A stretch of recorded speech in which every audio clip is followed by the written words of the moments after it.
Однажды я спросила Февронию Алексеевну Баишеву, что она думает о своем особом инструменте. И она ответила: хор является для меня как бы оркестром человеческих голосов. Вот так она представляла свой удивительный инструмент и так красиво и афористично ответила на мой вопрос.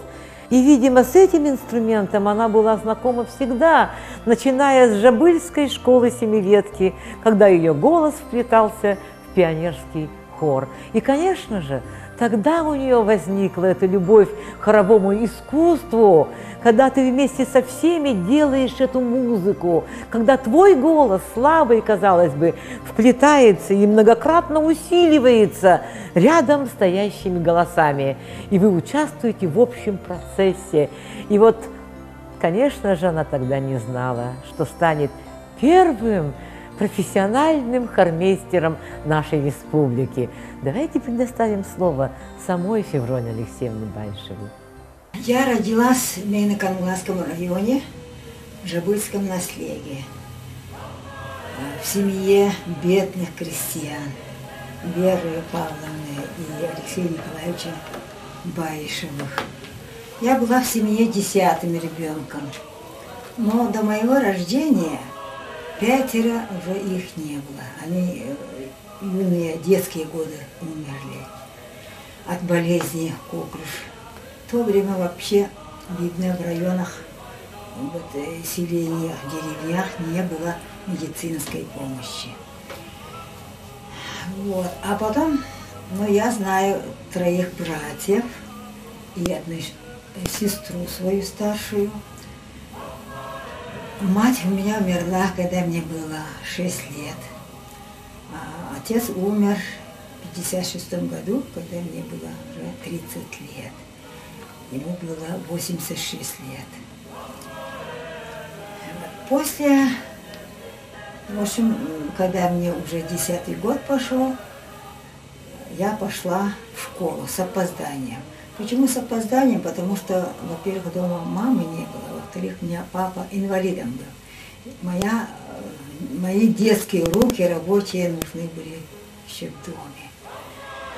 И вот я пошла после Нового года, это в 1935 году, после длинных каникул. И сразу во 2-й класс. Поскольку я в детстве при помощи ликбеза, ликвидации безграмотности, там взрослые учились в нашем доме, и я со стороны, вот, смотря на них, я и научилась, и все буквы знала, и читать научилась, и считать научилась. И потому папа говорит: она у меня грамотная, пожалуйста, берите вот старший класс.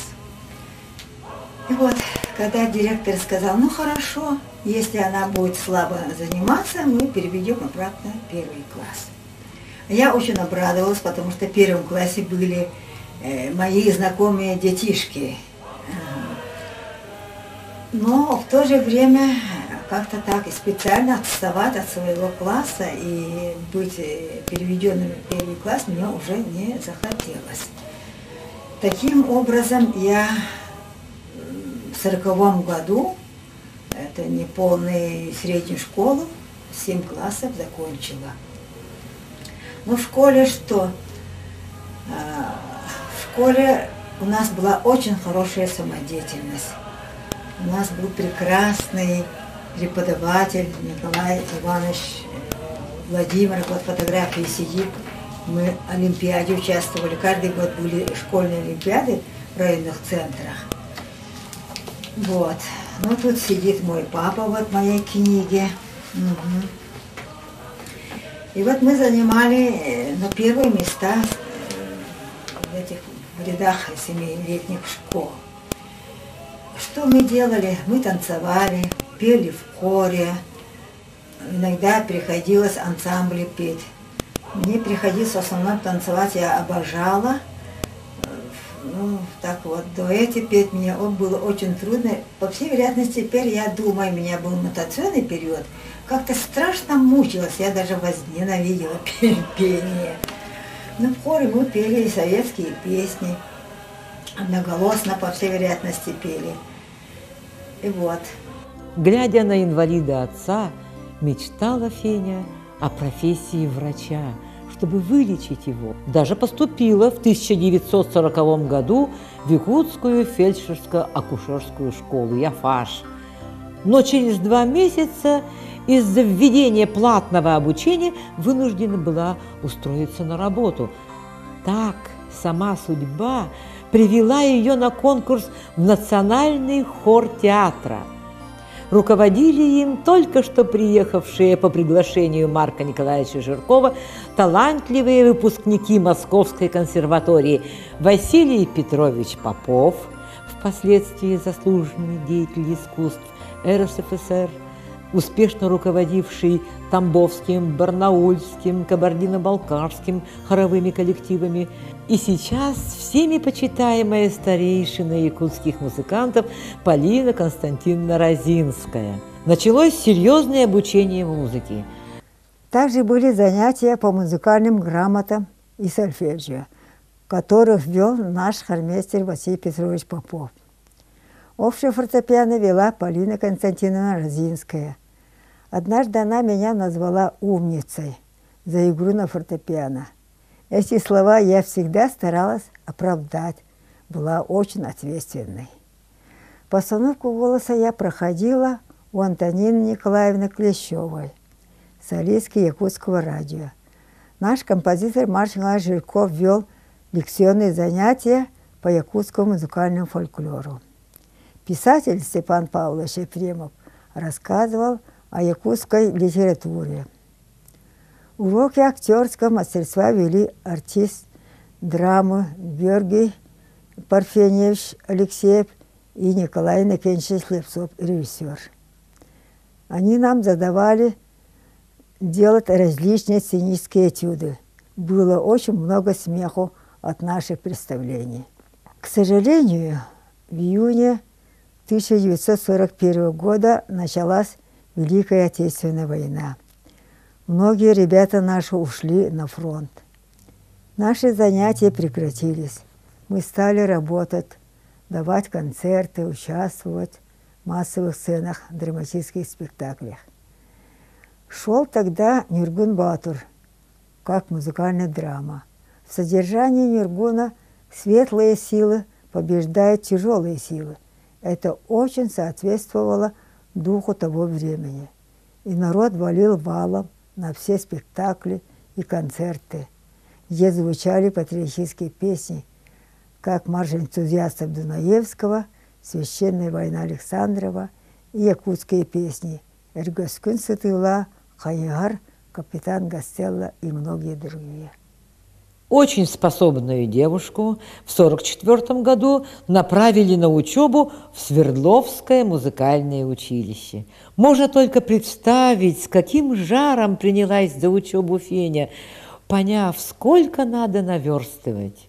Удивительно то, что, несмотря на военное время, наше правительство заботилось о развитии музыкального искусства и решило отправить людей на учебу в центральные города.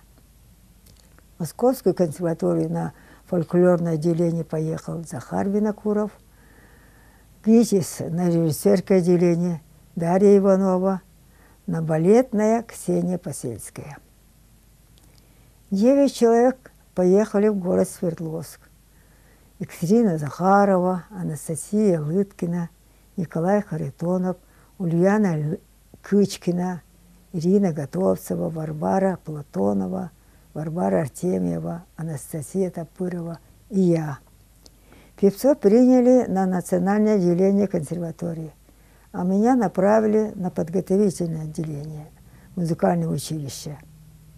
На прослушивание я не пела, говорила, что у меня нет певческого голоса. Они говорили, это мы решим, выясним. Я сказала, я хочу быть учителем музыки, преподавать теорию музыки. Об успешности усилий можно судить по результату. В 1946 году она поступила на национальное отделение дирижерско-хорового факультета Московской консерватории. Причем о будущей своей специальности поначалу, как она вспоминает, она даже не смела мечтать от безмерного уважения к своему первому руководителю, полубогу Василию Петровичу Попову. По словам ученицы Александра Борисовича Гольденвейзера, Лии Моисеевны Левинсон, педагоги консерватории поражались способностями и труду, мы бы это назвали саханою, типичной якутской настойчивостью этой девушки, вложившей столько сил в освоение одной из самых сложных профессий в музыкальном искусстве. Как показала дальнейшая творческая жизнь Баишевой, она оказалась достойной своих учителей, глубоко восприняв лучшие традиции русской хоровой школы. После учебы приехала в 1951 году в город Якутск. Меня Министерство культуры направило в музыкально-художественное училище открыть юрецко-хоровой класс. Приняты были 8 новых учеников. Вначале было очень трудно. В училище не было музыкальной литературы, не хватало классов для самостоятельной работы ученика. Через 4 года обучения в 1955 году были выпущены 7 человек. Одного мальчика, Ваню Бубякина, после 3-го курса взяли в армию. Из выпускников одна девочка, Катя Нырянова, поступила в Свердловскую консерваторию. К сожалению, после окончания консерватории она с мужем вместе была направлена в новое Курганское училище Свердловской области, и она не приехала. Остальные были направлены в районные клубы на работу. Они создавали самодеятельные хоры, перевозили их на республиканские смотры в город. Некоторые впоследствии становились директорами музыкальных школ. В 1956 году у меня был один выпускник, Иван Литвинцев, который поступил работать в культпросвет училище. И 5 девочек закончили 1-й курс. Позднее, в 60-е годы, закончили у меня 3. Анна Саватеева, Дора Николаева и Владимир Степанов. Параллельно я работала хормейстером на радио. Здесь тоже было сложно. Как раз в этом 1951 году 5 талантливых молодых певцов, среди которых Марина Попова, Анна Соловьева, Мария Ларионова, были отправлены на учебу в Свердловскую консерваторию. Нам пришлось объявить конкурс, набирать новых, и со старыми возрастными певцами пришлось расставаться с болью в сердце. Работы было очень много.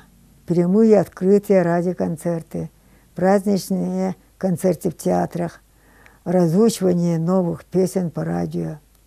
По инициативе Галины Михайловны Кривошапко в пединституте проводили концерты музыкального университета 2 раза в месяц по 2 циклам: композиторы классики, композиторы мастера советской песни.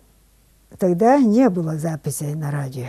До сольной работы солистом оперы вы до консерватории были связаны с хором Ферони Алексеевны. Расскажите, пожалуйста. Знаете, что кроется за словами? Она была главным хормейстером 3 декад в Москве искусства. И вы знаете, 1957 год. Я очень хорошо следил за развитием этого по радио. Да, тогда, конечно, телевидения не было. По радио. Газетам. По газетам мы очень хорошо следили. Первая декада была с огромным успехом прошла. Она называлась «Вечера якутской литературы и искусства». Да, именно. Да. Потом 1972 год. Это Башкирия и Москва. Там я участвовала. Вот. Спасибо. Я знаю. Напомнили. Я по телевизору видел, вы играли Рахманинова. Да, второй концерт. Вот, очень, очень интересно было. Спасибо. И вот Феня Алексеевна тоже на этой декаде тоже работала, огромную работу проводила. Вы знаете, она же выступал хор очень много тогда. И в Доме композиторов звучали произведения пускай композиторов. И, конечно же, в зале Чайковского. Потом, знаете, основой все-таки хора служили, значит, хор профессиональный, два профессиональных хора. Это хор радио, потом телевидение, радио было, и хор оперного театра. Но это были малочисленные хоры. Поэтому, по 25, вот 25 у Филармонии поэтому Сцены, да. пришлось, значит, собрать еще дополнительно голоса. Для сводного хора. Для сводного хора. Поэтому приходилось выезжать. И представляете, из 500 человек надо было выбрать голосистых и с хорошим слухом людей. А вы участвовали в какой-то декаде? Да, я в третьей декаде. 82-го года, года. В Москве и в Ульяновской области. И каждый раз надо было усиливать хор. Почему? Потому что исполнять ораторию Захара Степанова, это... И Берестова, и других композиторов. И у них уже современное звучание было. Поэтому надо было очень тщательно подготовиться. И каждый, помните, самое страшное было перед поездкой. Это что? Да, сдача партии. Понимаете, это... Ну, люди очень волновались. Федя Алексеевна все-таки она производила такое впечатление, что она очень строгая. Конечно. Вот. Но она добрейший человек. Хотя. Но в деле она очень требовательная. Поэтому все трепетали перед ней. Вот. И сдавали вот партии. По каждый по одному заходил к ней. Да. Как экзамен. Как экзамен. Вот. А я хотела бы вас, Роман Иванович, спросить, вот как опытного человека, хориста, который знает работу хора изнутри, о той проблеме, с которой Феврония Алексеевна боролась всю жизнь и так вот и не смогла осуществить этого.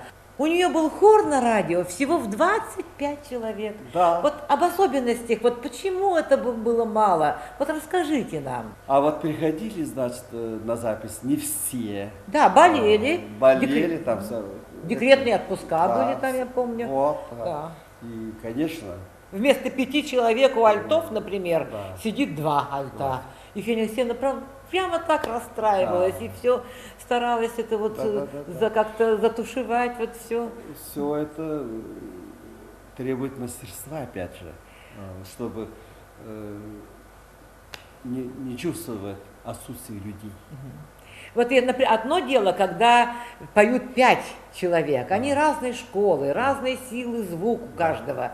Но они в результате, когда поют 5 человек, как-то они там уже сливаются, поскольку единая художественная задача стоит. Именно. А если их 2, то уже никак они не сливаются, и уже бедная Феня Алексеевна прямо выходила из себя, все время говорила одному: погромче пой, говорила, потише пой, да. Это мучение было. Дорогая Феврония Алексеевна, поздравляю вас со знаменательным вашим праздником, юбилеем. Мы вас очень любим. Будьте всегда бодры духом, будьте нам прекрасным примером служению своему делу. Если в первой постановке музыкальной драмы «Нюргенбаутер» Феврония Алексеевна пела в хоре, то в 1955 году она была среди руководства новой постановки первой якутской оперы рядом с режиссерами Василием Васильевичем Местниковым, Спиридоном Алексеевичем Григорьевым. Затем начался непродолжительный перерыв в работе, потому что стремящаяся к совершенствованию Феврония Баишева поступила на основной курс хормейстерского факультета Московской консерватории в класс профессора Преображенского. Однако в 1957 году ее отзывают с учебы и назначают главным хормейстером вечеров якутской литературы и искусства в Москве, посвященных 325-летию вхождения в состав российского государства. Якутия, не знавшая прежде никаких сценических искусств, вышла на сцену прославленных московских театров. В эти дни ожила героическая народная легенда о славном богатыре Нюргун-Ботуре.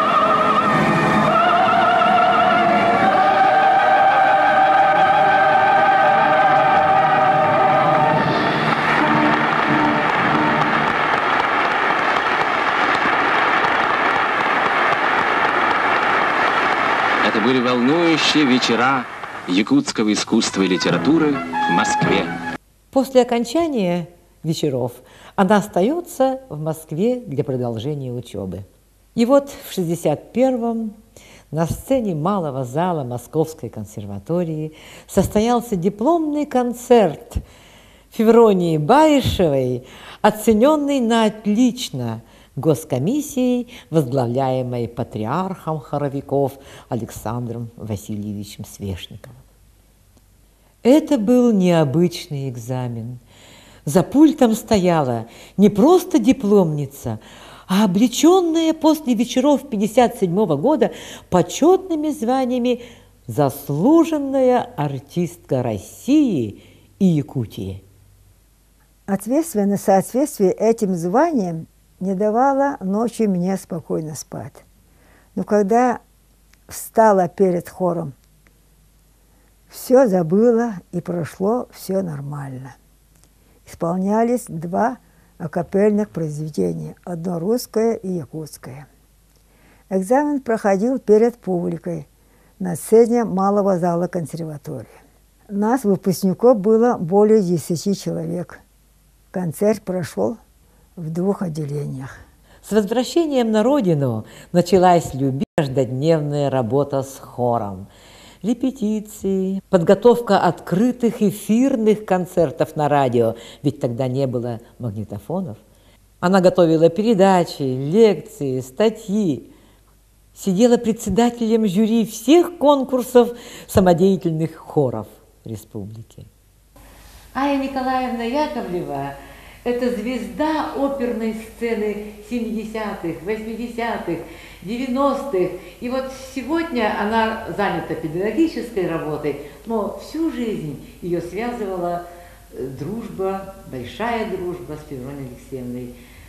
Ну вот, расскажите о своей подруге. С Февронией Алексеевной было очень приятно работать. Она очень добрый, спокойный, талантливый человек. И она всегда замечания свои делала доброжелательно. И хотелось, конечно, ее пожеланиям всегда соответствовать. Я вот 18 лет проработала концертмейстером у Февронии Алексеевны, поэтому вот свидетельствую, что Ая Николаевна очень часто приглашалась в хор для того, чтобы исполнить партию солистки или в песне, или в кантатах, ораториях. Какие оратории вы пели? Труднейшие партии? Ну вот могу сказать «Огни седого Вилюя» Николая Береста. Да. И там мы дуэтом с тенором пели. В 1972 году мы пели это произведение в Башкирии и в Москве, в Доме Союза композиторов. Слушали очень знаменитые деятели литературы и искусства. Хренников, да. Было много гостей знаменитых, и им это произведение очень понравилось. По сути дела, это оратория, это первое произведение якутское, такое крупное. симфоническим оркестром дирижировала Галина Михайловна Кривошапка, как всегда. И Феврония Алексеевна была в этих днях литературы и искусства главным хормейстером. И повезли очень большой хор. Там были все наши профессиональные хоры. И кроме этого еще и самодеятельных из республики, со всех районов собирали. И народу много было, и все они вот выступали с нами. Это было очень торжественно, ответственно. И мы, по мнениям наших гостей высоких, получили хорошее одобрение и хорошую оценку. И все это, конечно, благодаря титаническому труду Февронии Алексеевны Байшевой. Я очень счастлива, что на моем творческом пути встречались вот такие хорошие, прекрасные люди. Во-первых, они очень доброжелательно ко мне, молодой певице, относились и очень доброжелательно помогали и давали замечания свои, пожелания и замечания, которым хотела бы я соответствовать и старалась соответствовать. Хотелось бы ей пожелать долгих лет жизни, мира, добра, счастья, радости. От имени Союза композиторов Якутии хочу поздравить Февронию Алексеевну Байшеву с ее юбилеем. Ну, хочу сказать, что очень прекрасно, благодаря ей и Галине Михайловне Кривошапко, они пригласили сюда будущего русского композитора, один из первых якутских композиторов, Гранта Рамиса Григоряна в 1953 году. И благодаря ему другу Льву Попову, они вместе служили в армии, Дальневосточном фронте. И вот по его приглашению он приехал в город Якутск после смерти Марка Николаевича Журкова. С этого момента началась новая творческая жизнь в Якутском музыкальном драматическом театре. Вот она является одной из первых постановщиков Лакута Нюрбугуна.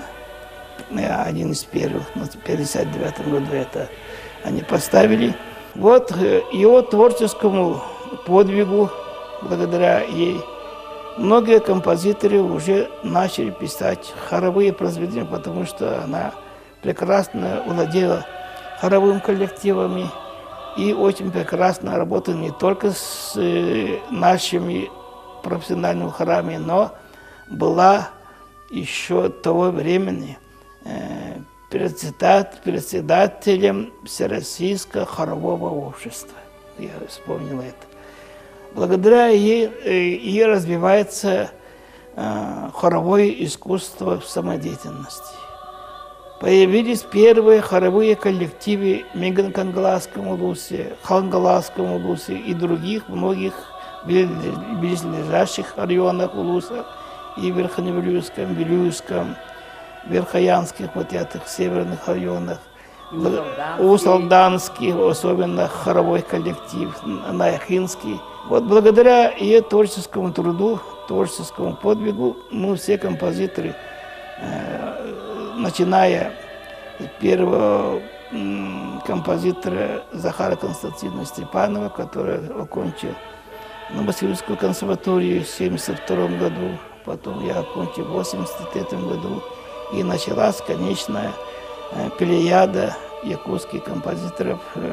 Начинается Новосибирская школа композиторов Якутии, Иванова Георгия Иванова, и плеяда якутских композиторов, Уфимская школа композиторов Загира Исмагилова.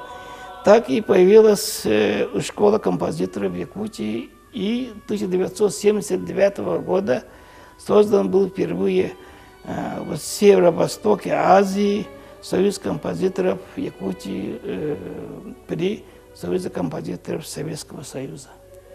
Вот членом и является Аиза Петровна Решетникова.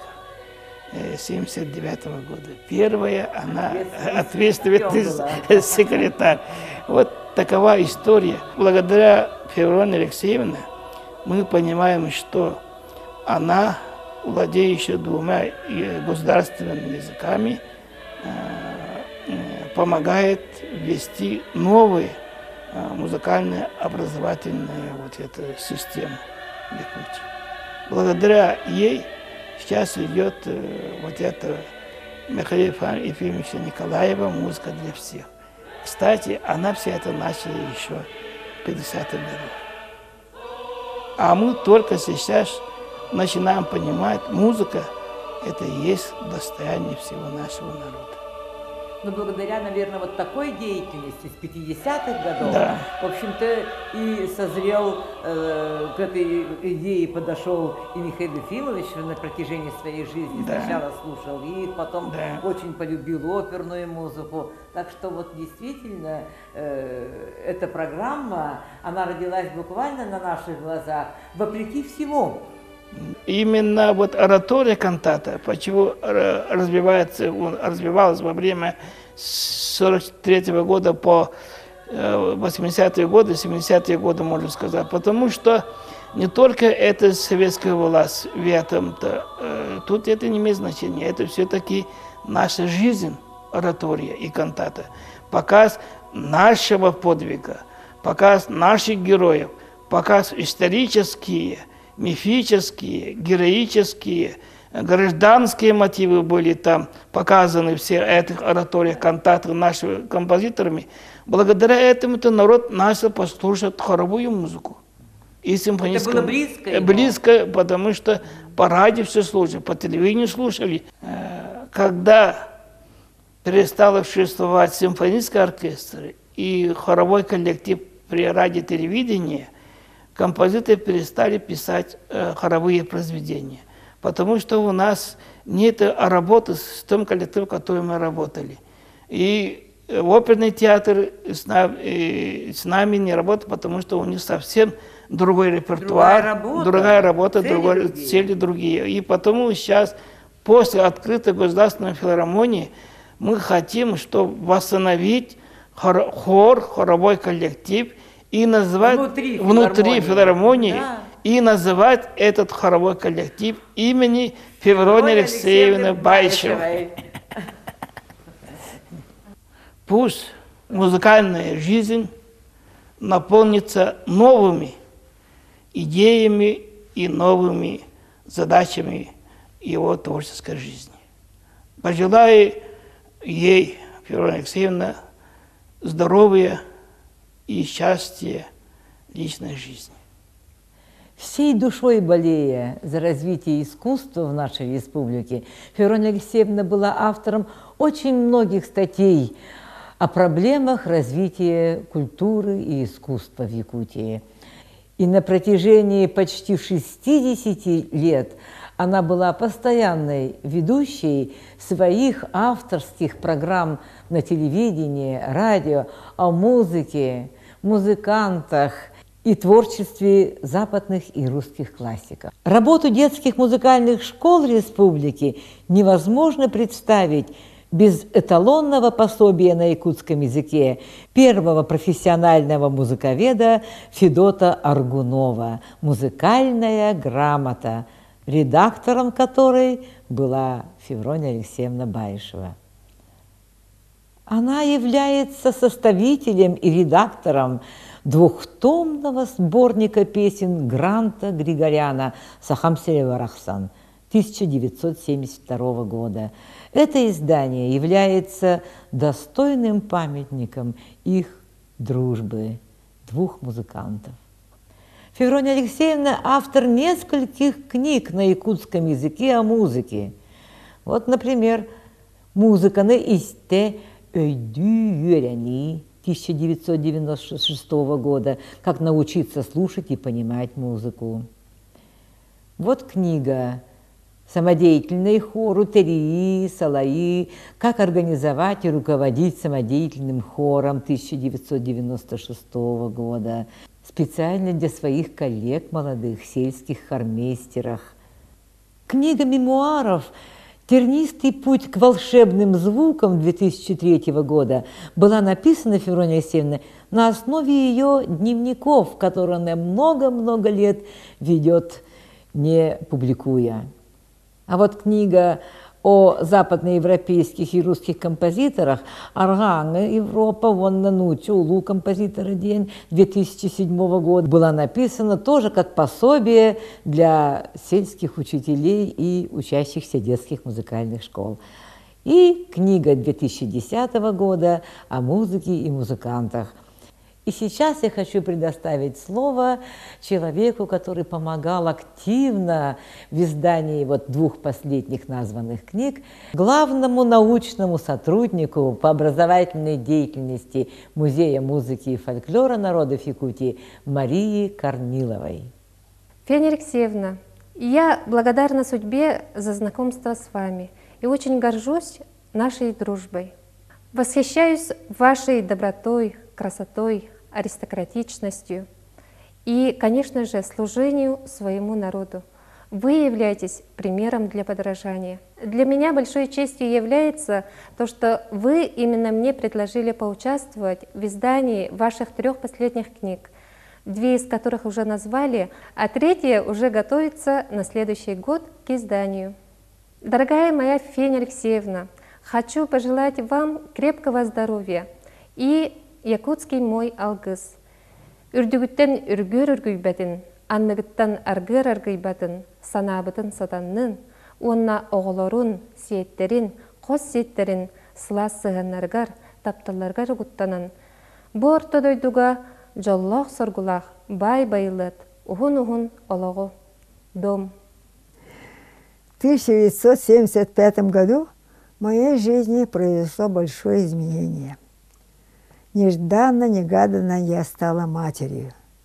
Дело в том, что в 1973 году ушли из жизни 2 невестки моего старшего брата Данила Алексеевича. Старшая невестка оставила 5 школьников, а младшая невестка 3 малышей, годовалого мальчика, 3-летнюю Таню и 5-летнюю дочку от первого своего брака. Поскольку бабушка и дедушка были уже старыми людьми, а отец их был тогда в армии, старшую девочку взял брат невестки. Спустя 2 года, когда Тане было 5 лет, я решила взять ее к себе. Надо было подготовить ее к учебе в школе. После армии племянник женился и дал согласие на удочерение. Таня закончила 8-ю школу, поступила и закончила Улан-Удэнский институт культуры, библиотечное отделение. Там вышла замуж, родила ребенка, Айту. Я стала бабушкой. Айта после школы закончила Якутский артистский институт культуры. Тоже сразу вышла замуж, родила 2 малышей. Теперь я дважды прабабушка. Удивительно, молодые очень торопятся жить. Дай Бог им здоровья и счастья. Дорогая наша Фенечка, Феврония Алексеевна, Феня Алексеевна, всю жизнь свою я нахожусь рядом с вами. В своем театральном детстве в Сахатеатре, который тогда был музыкально-драматическим, я называла вас тетей Феней. Я помню все ваши выступления и свидетельствую, что провалов никогда не было. Хор всегда был на высоте. И вот я даже сама участвовала в репетициях детского хора перед поездкой, вот перед тем, как готовили его для вечеров, для участия в вечерах якутской литературы и искусства в Москве. Радуясь успехам дорогих гостей, Москва согревала их своими аплодисментами.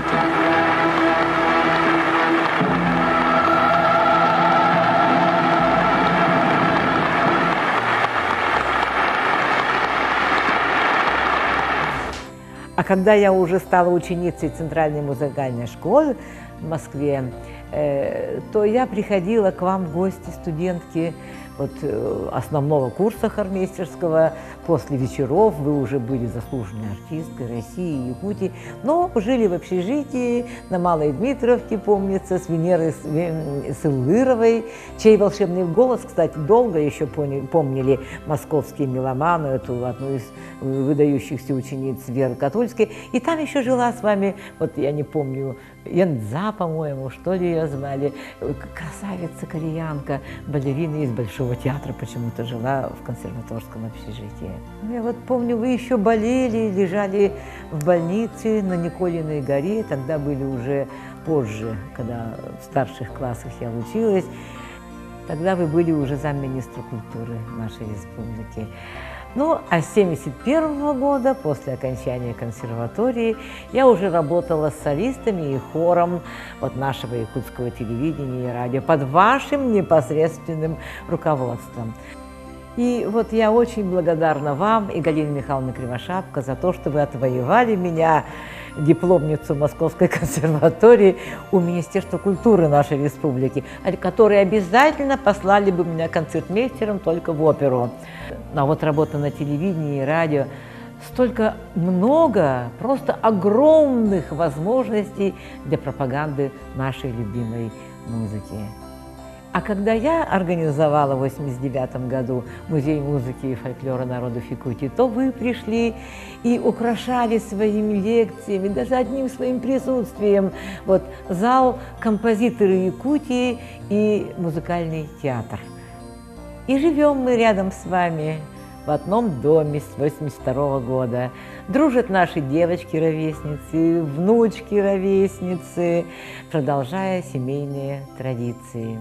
Я настолько привыкла, что вы всегда рядом, что всегда я могу услышать дружескую критику, что вот на телевизионной передаче там или на концерте где-то, на лекциях что-то надо было сказать вот так, в такой последовательности, или руку не так положила, или какие-то такие нюансы, которые бы направлены только на улучшение, передачу своего опыта бесценного. И вот сегодня я хочу пожелать вам, даже себе, может быть, поскольку я всегда была младшей и всегда чувствовала себя рядом с вами опекаемой, если не ребенком, то во всяком случае девочкой. И вот я хотела бы пожелать, чтобы вы всегда были здоровы, чтобы рядом с вами мы еще долго оставались и чувствовали себя детьми, вашими молодыми коллегами. А сейчас я хочу предоставить слово вам. Пожалуйста.